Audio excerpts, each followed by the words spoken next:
If you don't, I just told you a little bit about who we are.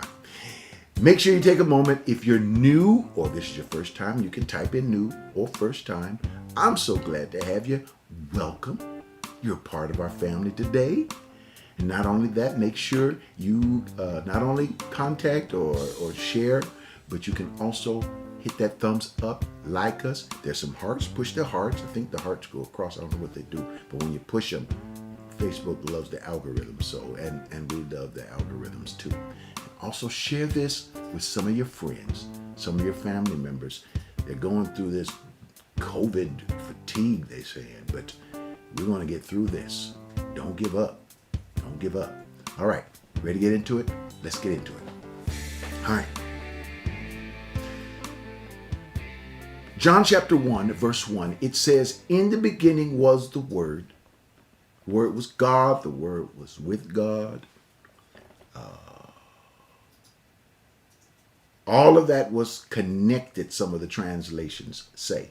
And then verse 14 says this, "And the Word was made flesh, carnal, human."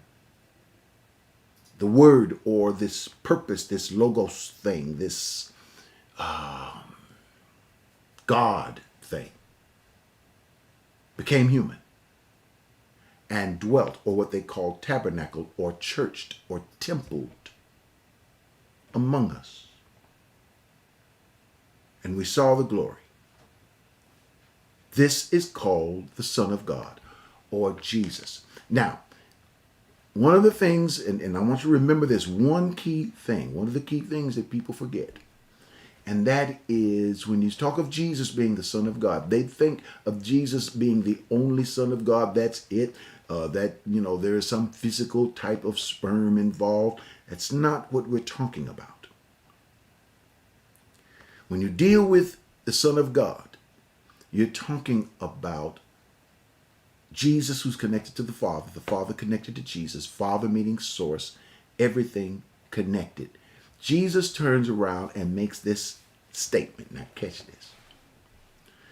He says, "Don't just look at me as the Son of God.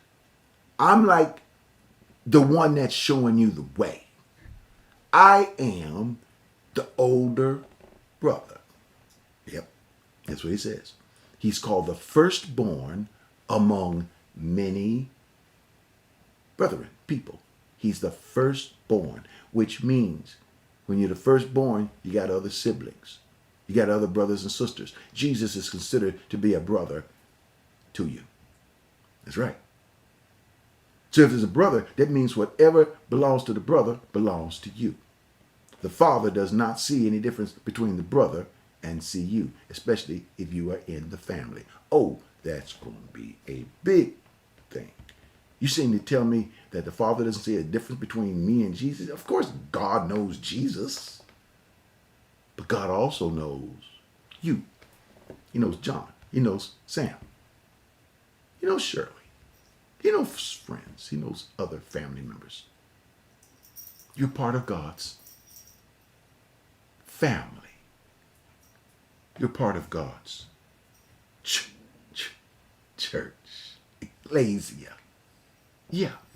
Church is not just something you attend. It's when 2 or 3 of us are gathered in one place. Jesus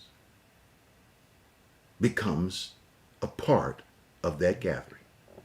His teachings and the fact that we follow his teachings becomes a part of that gathering. I know I may be kind of getting off into, over here, but we don't just see Jesus as someone who is just in the sky, somewhere sitting in a chair in a planet with a stick in his hand and a crown on his head, waiting one day to get orders from somewhere that says, "Now go back to earth and get your friends." That's not the way we see Jesus. Jesus is right here as far as we are. God was in the temple on the planet in the first part of your Old Testament, things of that sort. The temple was destroyed. Jesus became the temple. Jesus was crucified. The temple was moved to you and I. We now are the temple of the Holy Ghost, the temple of the Spirit of God, the temple of that separate, holy means separate species, different species of spirit. God is a different species than humans, and that God is within us. Actually, that this physical aspect of us, where the breath of God is breathed, where the essence of that new species is breathed in us. God is right here with us. Now, when we talk about Jesus, when we think of Jesus, people sometimes fail to realize, that they think the Bible was written by, as people were sitting down, writing things down while Jesus was, on the mountains talking or preaching in around the valleys, things of that sort. Nobody was writing down anything. Actually, the Bible was written, or the New Testament was written years later. Mark, I believe, was considered to be the first gospel, which was written probably around 50 AD, probably 30, 40, 50, maybe 30, 35, maybe 40, even 40 years after Jesus had left this planet. Now think now. This is 2020. This could be something like 1980. Jesus took a trip in 1980. And then now in 2020, somebody sits down and says, all right, now let's start writing down stories from people. And as these stories began to match, these are the ones that they put in this book. Then two guys, Matthew and Luke. Luke was a physician, a doctor, and actually a good friend of the Apostle Paul's. That's why, because Luke also wrote the book of Acts. You'll see that. So Matthew and Luke got a hold of Mark, the book of Mark. And they looked at it and they said, okay. And they took this and they incorporated what they wanted to say in their gospels. Matthew took part of Mark, put it in his gospel. Luke took part of Mark, also probably a little bit of Matthew. They were written like about 10, maybe 10 years later, and put it in his gospel. And then John was a mystic. John was, and you've heard me say it, he wrote maybe around the year 100, 110. Some say it's even as long as 120 CE, or what they used to call AD, CE. So you're talking about quite possibly 80 years from the time of Jesus. That's why John's gospel is so different. John more or less deals with more of the mysticism of Jesus. You have to understand that Jesus was what you called a sage. Jesus was mystical. He gave parables. He told stories. Jesus didn't already just deliver facts, but he gave stories. He wanted to get his followers to think, to listen to these stories. He told stories about their lives, being fishermen. He told stories about planting corn and wheat and grain. He told stories about virgins and marriage and wedding feasts and mustard seeds and fishing in the ocean and gathering all kinds of fish and talents and working in fields. Jesus told all of these stories about the everyday lives of people. And he wanted people to take these stories and use them and ponder their thought process. Now, every single one of the Gospels that you read, Matthew, Mark, Luke, and John, have a reason for being written a certain way. Now, let me say this. This is a master key class. What a master key class is, we give you keys that help you unlock doors for your spiritual life. So, and I don't want to burst your bubble, but you got to look at the Gospels a different way. Most of us look at the Gospels as if they're CNN or what you would consider to be, let me see, Fox, MSNBC, ABC, CBS. We see them as to be factual. So you should not get on the news if you're not going to deliver the facts. And they start calling it fake news. So you deliver the facts. The Gospels were not concerned with delivering the facts as it really was.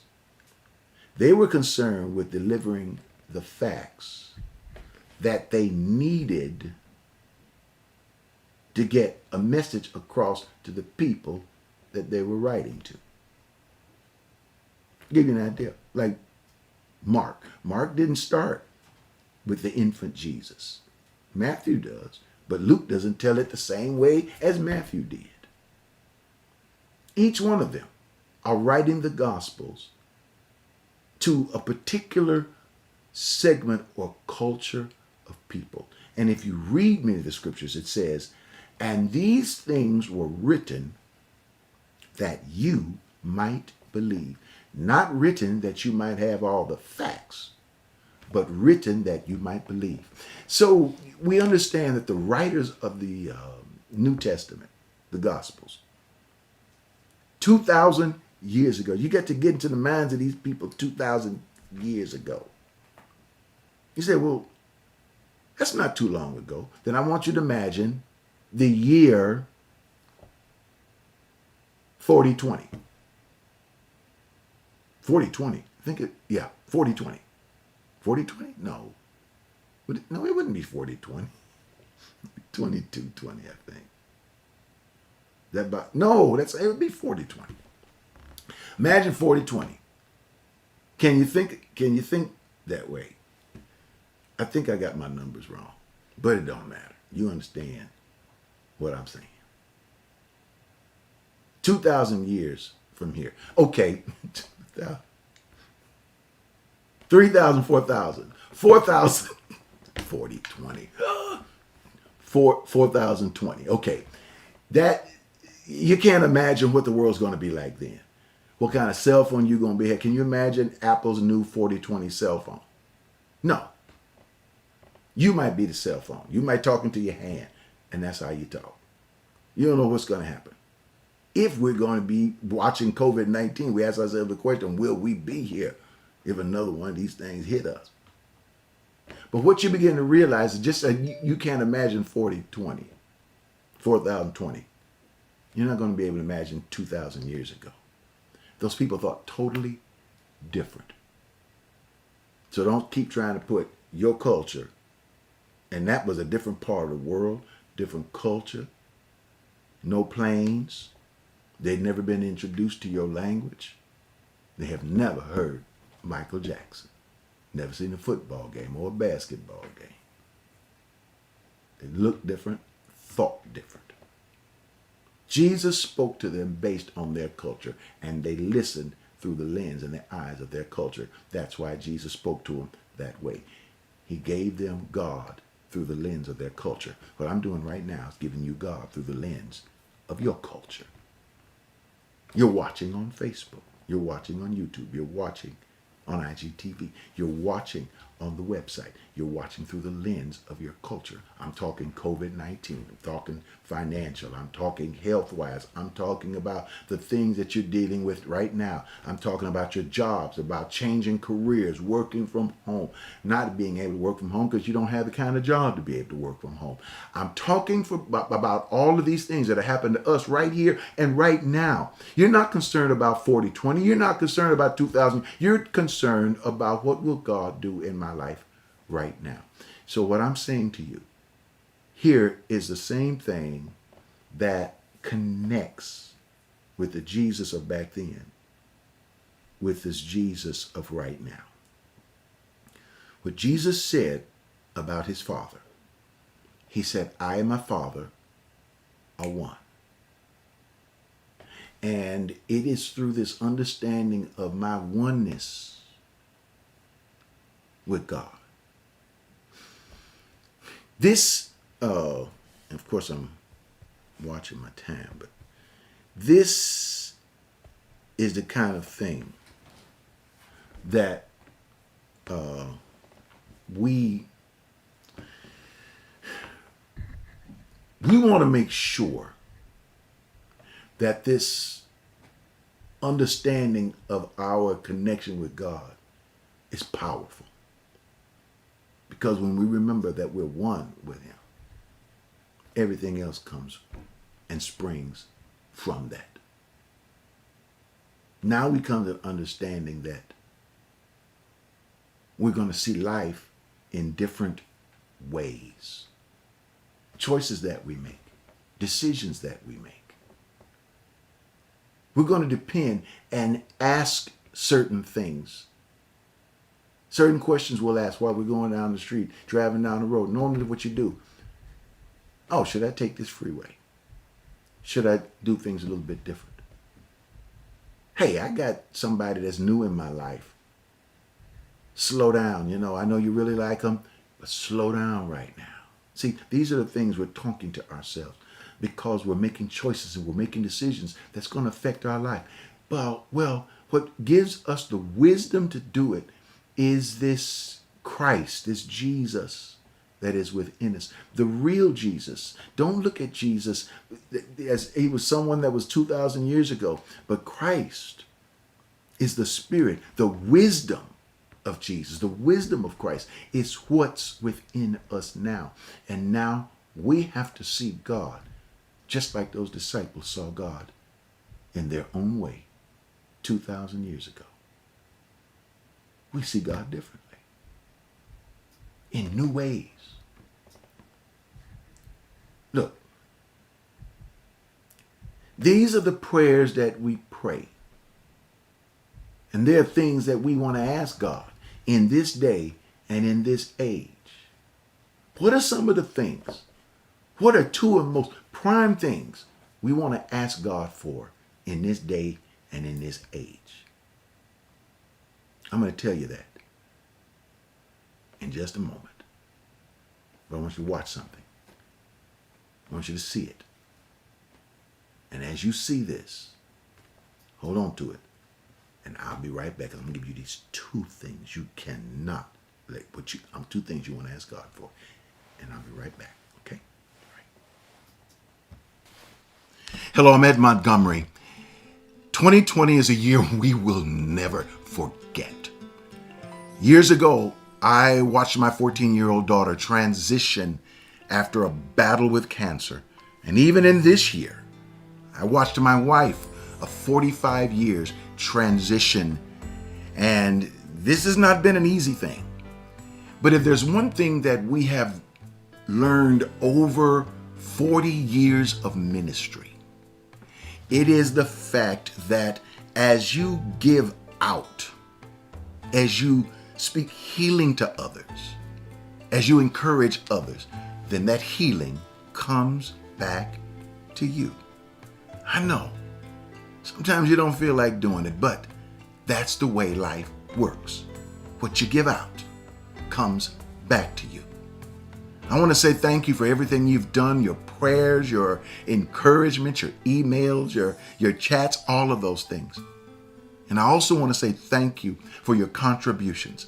And I want to say to those of you that have not been in the physical building for a while, that's all of us, because none of us have been in a physical building.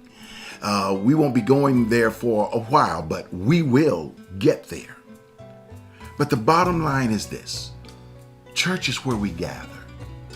Church is us when we come together in our words and our hearts and our friendships and our remembrances come together as one. It is our job in the world we live in. There's so much chaos, so much division, so many people talking so many people down. I think this is where we should come together and be one voice to lift people up. Will you help me do that? Here's how you can do it. Click that donate button. And I promise you, it's safe, it's secure, it's quick. And when you click it, you will make a decision what I want to give, what I want to share. But your sharing will help others to become a little bit better at living their lives. You can use your text message, you can use all of those different things. But whatever you use, make sure you do it today. Do it now. Because This is so crucial in 2020. Yep, things are not going to get better overnight. As a matter of fact, as much as I hate to say it may get worse before it gets better. But you know what? Even in the middle of all of it, together, we're going to get through to the other side. Listen, thank you again for everything you do. I'm looking forward to seeing your name. Thank you. Bless you. Love you.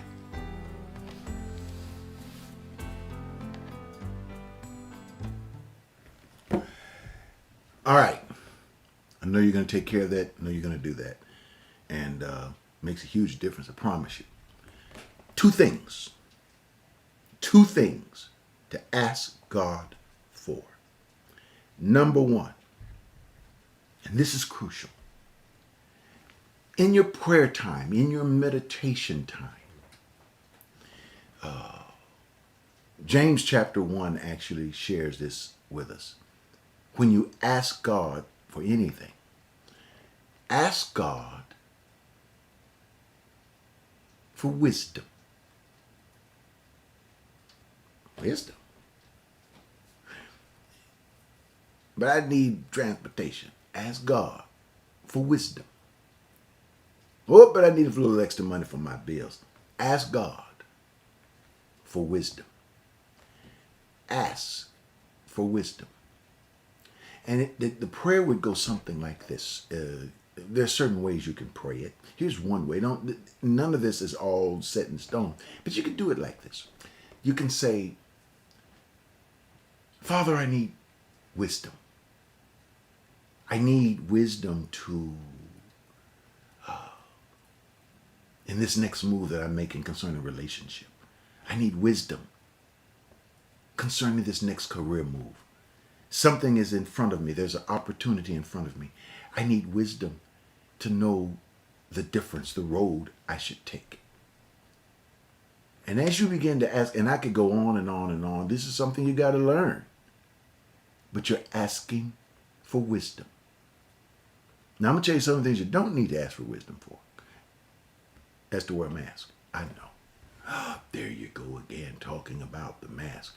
And if you're getting offended at it, there's a reason I'm doing it. Because the mask is not just protecting you and protecting others. It's wisdom. You don't have to believe something to have wisdom. You don't have to believe that, I believe if I go into the lion's cage, the lion won't bite me.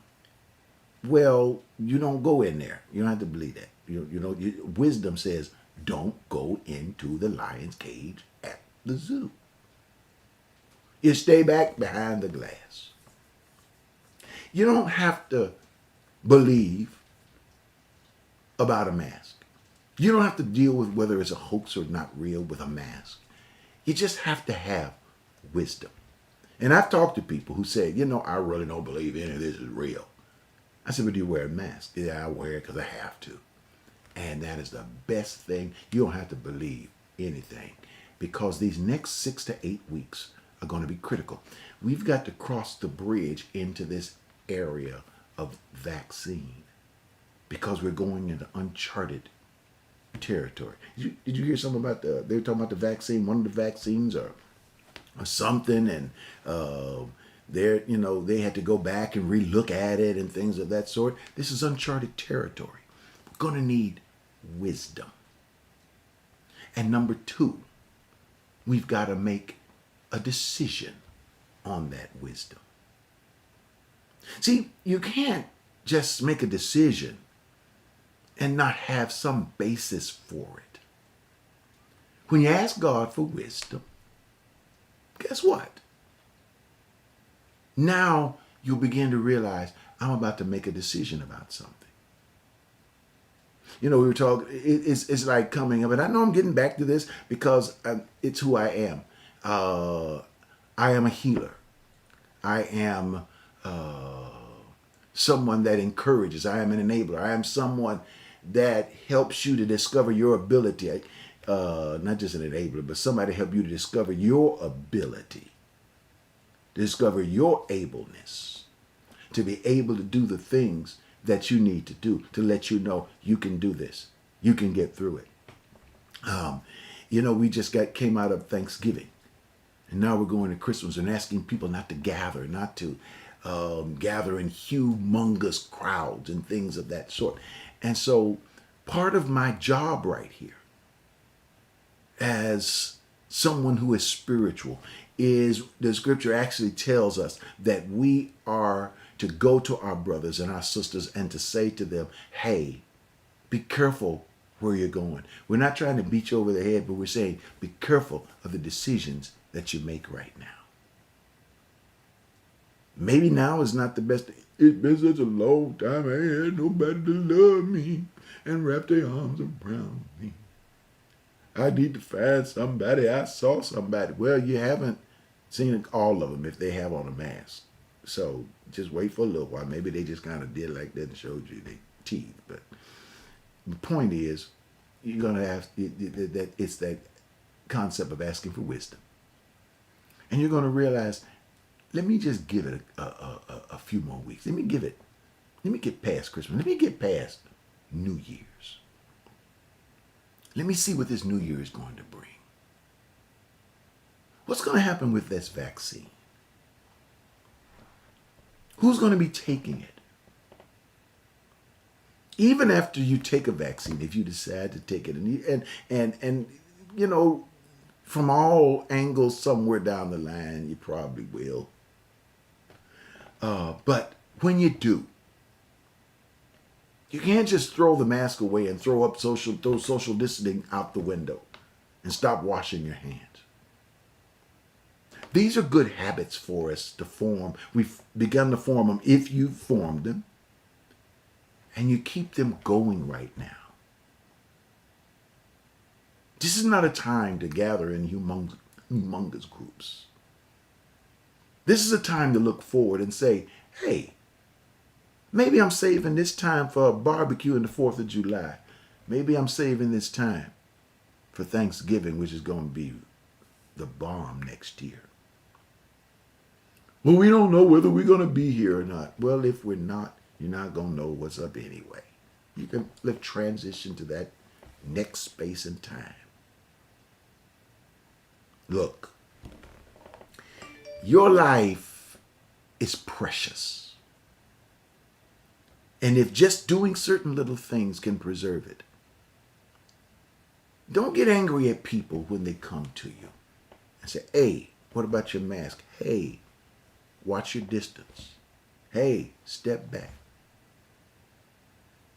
People could be cruel and say, don't get too close to me. Don't, spit on me and things of that sort. Oh, somebody said, oh, that was how gross. Well, we have to realize this is how this thing is transferred. Christ in us is wisdom. So we take this wisdom and we use it in order to make life real for us. So you ask for wisdom. Then you turn around and you make decisions. Then you learn to live with them. Hey, I made it. Now I got to live with it. I am so glad about one thing. And that is, in the days to come, things are going to be better. It's not going to stay this way forever. Life is going to be better. And when you understand that Christ in you is not just some religious, well, I'm a Christian because my mother was a Christian, because my grandmother went to church and I used to sing in the choir. My family used to sing in the choir. I was a deacon boy. My daddy was a preacher. No, that ain't got nothing to do. What's got to do with whether or not you follow Christ and his teachings. And those teachings is what brings you wisdom. And when you have wisdom, from wisdom, you make decisions. And those decisions set you on a course in life that can benefit you and make your life better. But you got to give it some time. You may do some things you don't want to do. But sometimes you got to take your medicine. May not taste good, but it'll make you feel better. I promise you. Look, stretch your hands out. Bam. Point of contact. See? That's what that is. I pray for every single one of you. I pray for you that are watching right now. It's just me and you right on this screen. It's just you and I right here. This place, this moment right here. You are the center of God's will. His healing is upon your life. His love is upon your life. Don't give up. Don't give in. You're not alone. You're not by yourself. The presence of God is right here with us.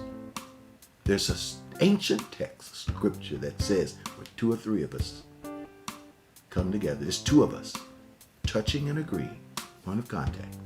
It says, your Father, that universal spirit of life, will do what you need. Do it. Get it done. Gotta go.